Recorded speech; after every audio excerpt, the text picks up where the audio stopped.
Nicaragua's General Law of Education. This video will explore its historical context, a current perspective, and a reflection on the effect it's had on its students and teachers.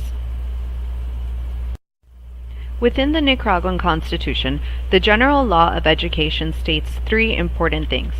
The first one is that it is in fact the duty of the state and government to make sure everyone has access to education. The second is that this access should be free and equal to all parties.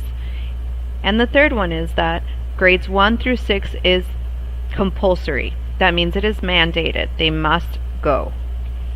Another thing to be aware of is that Nicaragua is a Latin American country set right in the middle or the central of Central America. Before we continue, a little bit historical context and background information on Nicaragua. It is a developing nation which has been in constant political turmoil for decades. It is also the second poorest nation in the Western Hemisphere after Haiti, and is prone to natural disasters like earthquakes, hurricanes, and flooding. In the 1980s, after the rebel Sandinista forces defeated and ousted a US-backed dictator named Somoza, they began something called the Literacy Crusades. This was done by promoting a massive campaign and sending an estimated 95,000 volunteers to teach out in rural areas.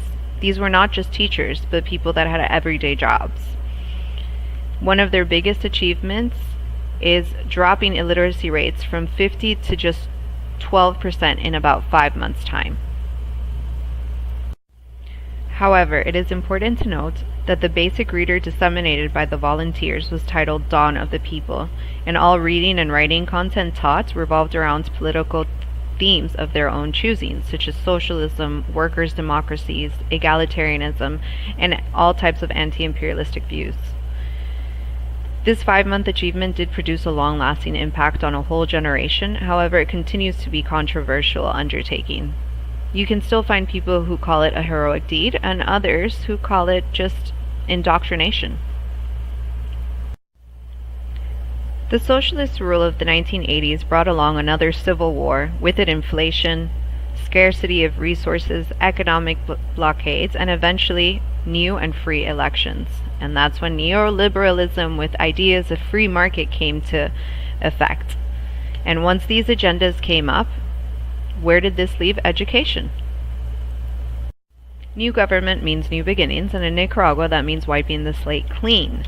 During this time, a main concern for the new government was reductions in budget, which meant restructuring in education spending, and the role that the state played changed drastically. It went from being central and authoritarian to being a simple facilitator. Schools' financial decisions were made and overseen by individual administrators, communities, and parents.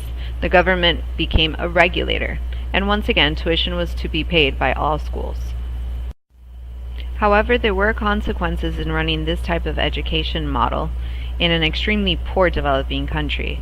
This included inequality per region, the high levels of discrepancy that there was in outcomes and results of examinations, and the high rate of dropouts due to the lack of funding for academic pursuit, not only of the students but as teachers and faculty as well. Fast forward to 2008 and the socialist Sandinista take back power once again. They come in and proclaim peace and reconciliation. However, the day after they took power, they abolished the school system that had been in place and abolished autonomy within school and re-centralized power to the state. They also proclaim education should be free once again, and this time they add that it's also compulsory to attend. So what now? Well, this does mean that there's more enrolled students, but not nearly enough. And there is better equity within the facilities, but still not enough. Free does not make it accessible. That means even though there might be facilities, they are too far away for people to actually go to. And indoctrination theories still exist. This is a sample of a civics book. There's quite a few chapters on this lady. This lady happens to be the vice president as well as the first lady of the country. Now, currently in Nicaragua, the government is once again going through a very violent political uprising.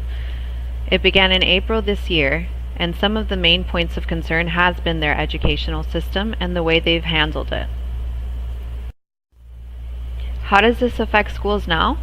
Well, it's simple. The lack of long-term consistency, resources, data-driven policies, and autonomy from political affiliations negatively affects all the stakeholders. That means students, families, communities, teachers. We don't receive quality education. Teachers are not properly trained or rewarded. And most importantly, the future generations of a broken country will remain the same if something drastic is not done as soon as possible. This is Nicaragua, a country struggling to survive and an education policy that needs to be regarded with more long-term results instead of short-term government-mandated ones.